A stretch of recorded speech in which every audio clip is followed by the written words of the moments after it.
Luc chapitre 6. Il arriva un jour de sabbat appelé second premier, que Jésus traversait des champs de blé. Ses disciples arrachaient des épis et les mangeaient, après les avoir froissés dans leurs mains. Quelques pharisiens leur dirent, « Pourquoi faites-vous ce qu'il n'est pas permis de faire pendant le sabbat? » Jésus leur répondit, « N'avez-vous pas lu ce que fit David lorsqu'il eut faim, lui et ceux qui étaient avec lui?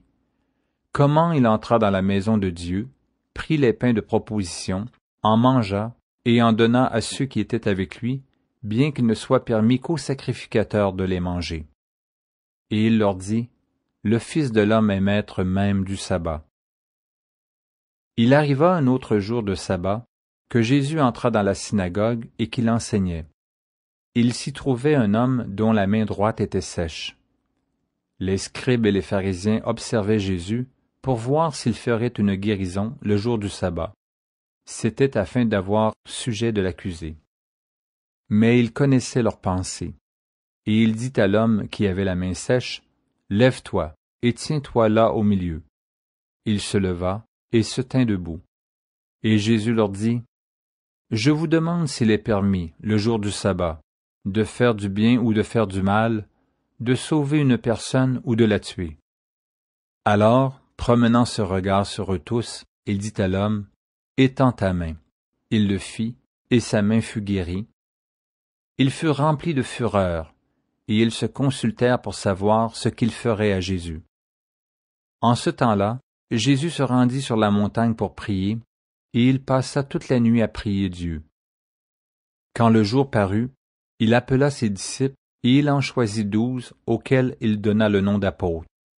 Simon, qu'il nomma Pierre, André son frère, Jacques, Jean, Philippe, Barthélemy, Matthieu, Thomas, Jacques, fils d'Alphée, Simon, appelé le Zélote, Jude, fils de Jacques, et Judas Iscario, qui devint traître.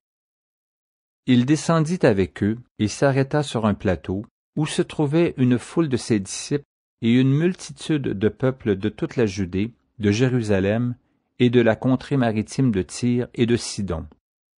Ils étaient venus pour l'entendre et pour être guéris de leur maladie.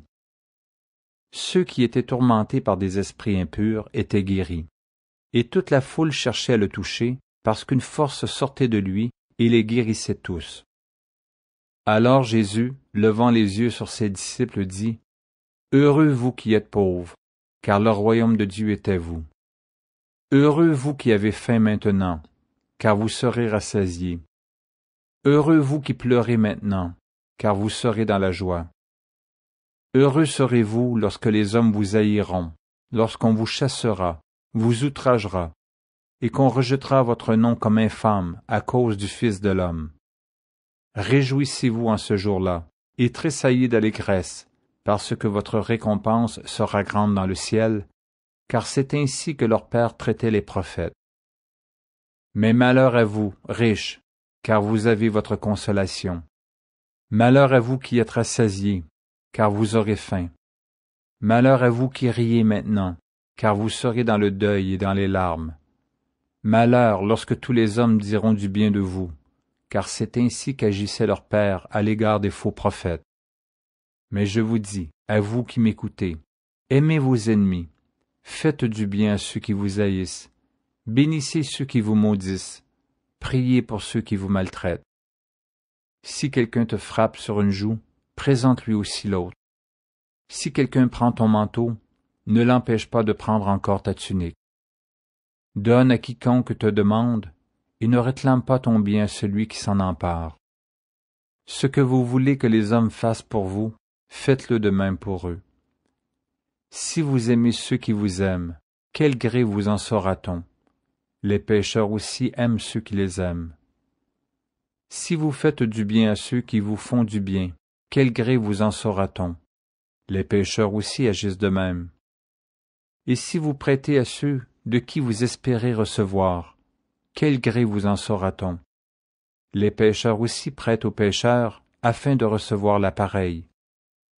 Mais aimez vos ennemis, faites du bien, et prêtez sans rien espérer, et votre récompense sera grande, et vous serez fils du Très-Haut, car il est bon pour les ingrats et pour les méchants. Soyez donc miséricordieux, comme votre Père est miséricordieux. Ne jugez point, et vous ne serez point jugés. Ne condamnez point, et vous ne serez point condamnés. Absolvez, et vous serez absous. Donnez, et il vous sera donné. On versera dans votre sein une bonne mesure, serrée, secouée et qui déborde, car on vous mesurera avec la mesure dont vous vous serez servis.